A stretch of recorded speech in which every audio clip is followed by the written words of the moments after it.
বিসমিল্লাহির রহমানির রহিম। আসসালামু আলাইকুম রহমতুল্লাহ। প্রিয় শিক্ষার্থী বন্ধুরা, আমরা যারা 2026 সালে অনিয়মিত গণিত পরীক্ষা দিলাম তাদের জন্য আমরা কিন্তু ক সেটের আমরা বহু নির্বাচনী প্রশ্নের সমাধান কিন্তু আজকে নিয়ে এসেছি।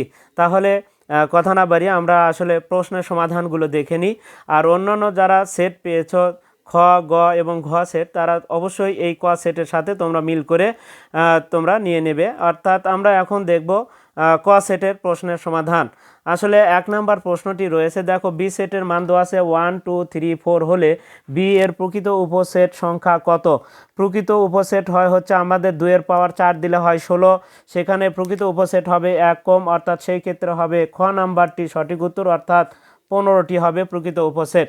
2 নম্বর প্রশ্ন রয়েছে, নিচের কোনটি মূলদ সংখ্যা? আমরা সাধারণত কিভাবে মূলদ সংখ্যা বুঝবো? দেখো, আমরা 3√5 দিলে ক্যালকুলেটর অসংখ্য মান দেখাবে, খ নাম্বারেও অসংখ্য মান দেখাবে, গ নাম্বারেও কিন্তু অসংখ্য মান দেখাবে, কিন্তু ঘ নাম্বারের রুট এটা দেওয়ার সাথে দেখবা আমাদের একটা পূর্ণ সংখ্যক মান চলে আসবে, তার কারণে এই ঘ নাম্বারটা আমাদের সঠিক উত্তর। তাহলে ঘ নাম্বারটা আমরা 2 এর ঘ নাম্বার পেলাম। এবার 3 নাম্বার প্রশ্ন, দেখো বলা আছে 0.454 এবং 5-এর ওপর আবৃত থাকলে আমরা এটাকে ক্যালকুলেশন করলে আমরা সঠিক উত্তরটি পাবো হচ্ছে 3 এর গ নাম্বারটি সঠিক উত্তর। এবার আসি 4 নাম্বার প্রশ্নের যেটা সঠিক উত্তর হবে। আমরা কিন্তু শুধু এখন তোমাদেরকে জাস্ট যে প্রশ্নের যে অ্যান্সারগুলো হবে সেগুলো দিচ্ছি, পরবর্তীতে আমরা এই প্রশ্নের ব্যাখ্যা সহ কিন্তু উত্তর দিয়ে দিব, তখন তোমরা দেখে নেবে। এখন আসি 4-এর যে সঠিক উত্তরটি হবে, সেটা x+1/x² সমান 3 হলে x-এর পাওয়ার 3 + 1/x-এর পাওয়ার 3 সমান কত? এখানে কিন্তু আসলে ঘ নাম্বারটি অর্থাৎ 0 হবে উত্তর। এবার নিচের তথ্যের আলোকে 5 ও 6 নম্বর প্রশ্নের উত্তর দাও। a স্কোয়ার সমান কত আছে? 13 + 2√42, যেখানে এটা 0 চাইতে বড়। 1 এর মানটা হবে, আমরা যদি 13কে 2 ভাগ করি 7 আর 6, তাহলে √7, যেহেতু 1 এর মান, তাহলে √7 - √6, অর্থাৎ 5-এর গ নাম্বারটি সঠিক উত্তর হবে। আর 6 নম্বর যে প্রশ্নটি আছে, a³ + 1/a³ যে অ্যান্সারটা হবে সেটা হচ্ছে খ, অর্থাৎ 50√7 হবে। একটি বর্গের বাহুর দৈর্ঘ্য 10% হ্রাস পেলে ক্ষেত্রফল কত হ্রাস পাবে? এখানে 19%, অর্থাৎ ক নাম্বারটি শতকরা, তাহলে 19% হ্রাস পাবে, ক্ষেত্রফল হ্রাস পাবে হচ্ছে 19%। এখানে দেখো 8 নম্বর প্রশ্নের log x⁴ কত? 16 = 2 হলে x এর মান কত? তাহলে আমরা পাচ্ছি হচ্ছে 8-এর গ নাম্বারটি সঠিক উত্তর, 4 হবে অ্যান্সার। এবার আসি 9 নাম্বার যে প্রশ্নটি রয়েছে সেটার উত্তর যদি দেখি, তাহলে সেই ক্ষেত্রে কত হবে? দেখো, a/3 b/4 c/5 হলে a:1 b:1 c:1 সমান কত? এখানে সঠিক উত্তরটি হবে 3:4:5, অর্থাৎ খ নাম্বারটি সঠিক উত্তর। এখন দেখো 10 = 10 নাম্বার যে প্রশ্নটি আছে, √2x - 7 + 1 = 0 হলে এর সমাধান সেট কোনটি? অর্থাৎ সেই ক্ষেত্রে আমরা যদি আগে √2x - 7কে রেখে যদি 1কে পার করে দিই, তাহলে সেই ক্ষেত্রে 1টা মাইনাস হয়। কোনো বর্গমূলের মান যদি ঋণাত্মক হয় তার কোনো কিন্তু সমাধান সেট নেই, অর্থাৎ সেই ক্ষেত্রে 10-এর ক নাম্বারটি সঠিক উত্তর হবে, তাহলে ফাঁকা সেট। এবার আসি আমাদের 11 নম্বর যে প্রশ্নটি আছে সেটার জন্য কি কি হবে বলছে, নিচে দুইটা সমীকরণ দয় কি বলছে? পরস্পর সামঞ্জস্য, এটা সঠিক। তারপরে আমরা 3 নাম্বারটি একটি মাত্র সমাধান আছে, 2 নাম্বারটি কিন্তু সঠিক নয় আমাদের, তাহলে 1 ও 3 সঠিক। আমরা দেখতে পাচ্ছি খ নাম্বারটি আমাদের তাহলে সঠিক। অবনতি কোণের মান কত ডিগ্রি হলে একটি দেওয়ালের দৈর্ঘ্য ছায়ার দৈর্ঘ্যের অনুপাত 1:3 হবে? √3 হবে। এখানে 30 ডিগ্রির ক্ষেত্রে, কোন 30 ডিগ্রির ক্ষেত্রে 1/√1 কি 1:3 হবে, এটা আমাদের। এখন একটি সমবাহু ত্রিভুজের ক্ষেত্রফল 4√3 বর্গমিটার হলে এর বাহুর দৈর্ঘ্য কত মিটার হবে? এখানে আমরা যদি ক্যালকুলেশন করি তাহলে সেই ক্ষেত্রে 13 গ নাম্বারটি সঠিক উত্তর হবে। এবার 14 নাম্বার প্রশ্নটা আছে, sec θ = 2 হলে tan θ এর মান কোনটি? সেই ক্ষেত্রে আমাদের 14 নাম্বারে গ নাম্বার, অর্থাৎ √3 হবে সঠিক উত্তর, তাহলে আমরা পেলাম। এখন আসি আমরা 15 নাম্বার প্রশ্নটি যদি দেখি, তাহলে আমাদের 15 নাম্বার প্রশ্নটি কি রয়েছে? ওপরে চিত্রে দেখা আছে MON = 108 ডিগ্রি, PM = PN হলে কোণ OPM সমান কত? অর্থাৎ এটা যদি 108 হয় তাহলে কোণ MPN সমান হবে কত? 108-এর অর্ধেক, অর্থাৎ 54 হয়। তাকে আবার 2 ভাগ করা আছে, তাহলে অর্ধেক মান চাচ্ছে, তাহলে সেই ক্ষেত্রে 27, অর্থাৎ ঘ নাম্বারটি সঠিক উত্তর হবে। বৃত্তের ব্যাস বৃত্তকে কয়টি বিন্দুতে ছেদ করে? বৃত্তের একটা ব্যাস বৃত্তের 2টা বিন্দুতে, অর্থাৎ 2টা প্রান্তকে ছেদ করে, তার মানে 2টা বিন্দুতে ছেদ করে। 5% হার সরল মুনাফায় 17 নম্বর প্রশ্নটা আছে, দেখো 5% হার সরল মুনাফায় 750 টাকা, 4 বছরে মুনাফা হবে 150 টাকা, আমাদের ঘ নাম্বারটি সঠিক উত্তর।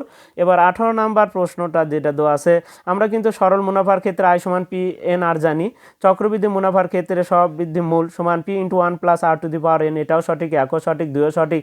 কিন্তু সরল মুনাফার ক্ষেত্রে এ সমান কি জানি আমরা, এ মানে একে বলা হয় কি টোটাল অ্যামাউন্ট, অর্থাৎ মুনাফা আসল।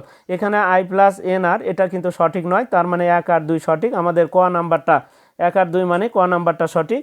আমরা 18 নম্বরের ক পেলাম। এবার আসি 19 নম্বর এবং 20 নম্বর, এই উদ্দীপক থেকে আমাদের উত্তর করতে হবে। পি এ পি বি রেখাদ্বয় সি কেন্দ্র বিশিষ্ট বৃত্তের দুটি স্পর্শক, যদি স্পর্শক কোনো বৃত্তের স্পর্শক যে আঁকা হয় বৃত্তের সাথে যেখানে স্পর্শ করে সেখানে কিন্তু 90 ডিগ্রি কোণ উৎপন্ন করে ওই ব্যাসার্ধর সাথে, তাহলে এসিটা এই পি এ স্পর্শকের সাথে 90 ডিগ্রি কোণ উৎপন্ন করবে। এখন কোণ পি এসি, তাহলে কোণ পি এসি তাহলে অবশ্যই 90 ডিগ্রি হবে। এখন আসি তাহলে 19-এর গ নাম্বারটি সঠিক উত্তর। এবার কোণ 20 নাম্বার যে প্রশ্নটি বলছে, কোণ এডিবি 60 ডিগ্রি হলে কোণ এসিবি এর মান কত? কোণ এডিবি, দেখো বৃত্তস্থ কোণ এডিবি যদি আমাদের 60 ডিগ্রি হয়, কেন্দ্রস্থ কোণ এসিবি হচ্ছে কেন্দ্রস্থ কোণ, যার ডাবল হবে, কেন্দ্রস্থ কোণ বৃত্তস্থ কোণ যা হয় তার দ্বিগুণ হয়। এবার আসি আমরা দেখব কজ এ সমান 12/13 হলে সাইন এ সমান কত হবে? 5/13 হবে, কারণ আমাদের অপর বাহু কিন্তু 5, 12, 13 হয়, 5, 12, 13, সেই ক্ষেত্রে 5/13 হবে, 13টা কিন্তু অতিভুজ, তাহলে আরেকটা বাহু হচ্ছে আমাদের 5, তাহলে 5/13 হবে, অর্থাৎ 21-এর ঘ নাম্বারটি সঠিক উত্তর হবে। 22 নম্বর প্রশ্নটি আছে, sec alpha minus tan alpha সমান 1/2 হলে sec alpha plus tan alpha এর মান কত? আমরা জানি মাইনাসের মান যা হয়, প্লাসের ক্ষেত্রে মাইনাসের মানটে উল্টে লিখলেই, অর্থাৎ হাফকে উল্টে লিখলে কি হয়? 2/1, মানে আসলে নিচের 1 লেখার প্রয়োজন হয় না, তার মানে 2 হবে, সেই ক্ষেত্রে 22-এর ঘ নাম্বারটি সঠিক উত্তর। এবার এসে আমরা 23 নম্বর প্রশ্নের সমাধানটা দেখব। চিত্র হতে এখানে বলা হচ্ছে, দেখো পি কিউ এর দৈর্ঘ্য কত? এখানে কিন্তু দুইটা কোণ, এখানে 45 ডিগ্রি হলে এই কোণও কিন্তু 45, এই দুইটা বাহু সমান হয়, তাহলে পি কিউ পি আর এর পরিবর্তে আমরা পি কিউ দুইবার লিখতে পারি, P Q square plus P Q square সমান সমান 18 উপর স্কোয়ার করে আমরা ক্যালকুলেশন করলে, অর্থাৎ সেই ক্ষেত্রে 23-এর খ নাম্বারটি আমাদের সঠিক উত্তর হবে 9√2। একটি স্বতন্ত্র উপাত্ত জানা থাকলে নির্দিষ্ট চতুর্ভুজ আঁকা যায়, কতটি স্বতন্ত্র উপাত্ত? অর্থাৎ 5টা থাকতে হবে, জানা থাকতে হবে।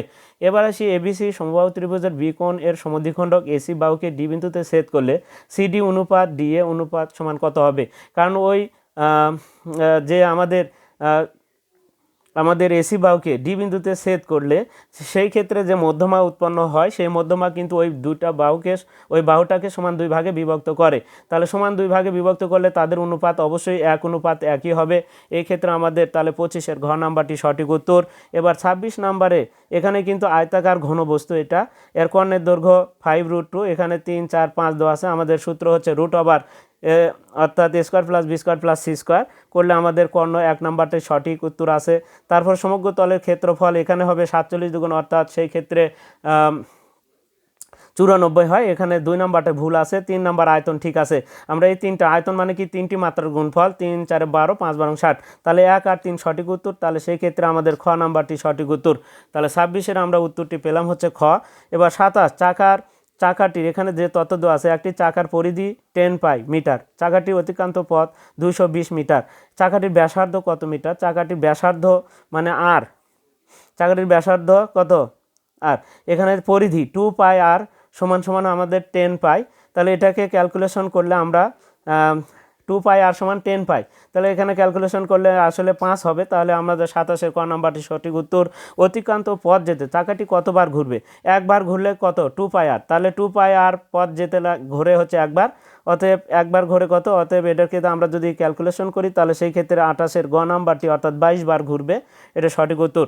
কোনো অবিন্যস্ত উপাত্তের সর্বোচ্চ মান 90 এবং সর্বনিম্ন মান 35, শ্রেণী ব্যবধান 5 হলে শ্রেণী সংখ্যা কত? আমরা যদি এটাকে একটু ক্যালকুলেশন করি তাহলে সেই ক্ষেত্রে কত হবে একটু আমরা দেখে নিই, একটু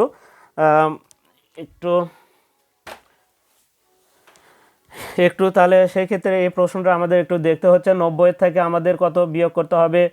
35, তাহলে 35 বিয়োগ করতে হবে। 90 থেকে 35 বিয়োগ করলে কত হয়?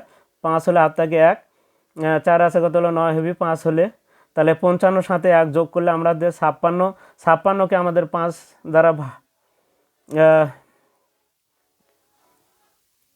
শ্রেণী সংখ্যা কত?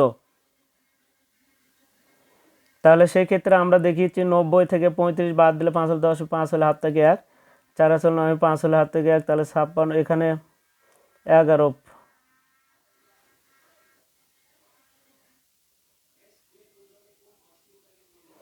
তাহলে সেই ক্ষেত্রে আমাদের 56কে যদি আমরা তাহলে কত হয়, 56কে যদি আমরা 5 দ্বারা ভাগ করি 11 পয়েন্ট সামথিং আসে, তাহলে সেই ক্ষেত্রে 56 আমরা যদি কত হয় 55 আর একে 56কে যদি আমরা 5 দ্বারা ভাগ করি তাহলে 5, 11, 55, 11 দশমিক সামথিং মানে হচ্ছে আমাদের 12 হয়ে যাবে শ্রেণী সংখ্যা। প্রিয় শিক্ষার্থীরা, তাহলে সেই ক্ষেত্রে 29-এর আমাদের ক নাম্বারটি সঠিক উত্তর। কোনটি নির্ণয় করতে ক্রমযুক্ত গণসংখ্যার প্রয়োজন? আমাদের সেই ক্ষেত্রে অবশ্যই অজীব রাখা। তাহলে 30-এর গ নাম্বারটি সঠিক উত্তর। অজীব রেখা আঁকতে ক্রমযুক্ত গণসংখ্যার প্রয়োজন। প্রিয় শিক্ষার্থীরা, তাহলে আমরা রাজশাহী বোর্ডের আমরা যারা অনিয়মিত পরীক্ষার্থী ছিলাম তাদের জন্য কিন্তু আমরা আজকে এই 30টি বহু নির্বাচনী প্রশ্নের কিন্তু সমাধানটা দিয়ে দিলাম। অবশ্যই তোমরা অন্যান্য সেট যারা পেয়েছো, খ, গ এবং ঘ সেট যারা পেয়েছো, তারা এই সেটের সাথে তোমরা একটু মিল করে দেখে নেবে। তাহলে প্রিয় শিক্ষার্থীরা, আজকে এ পর্যন্তই। খোদা হাফেজ।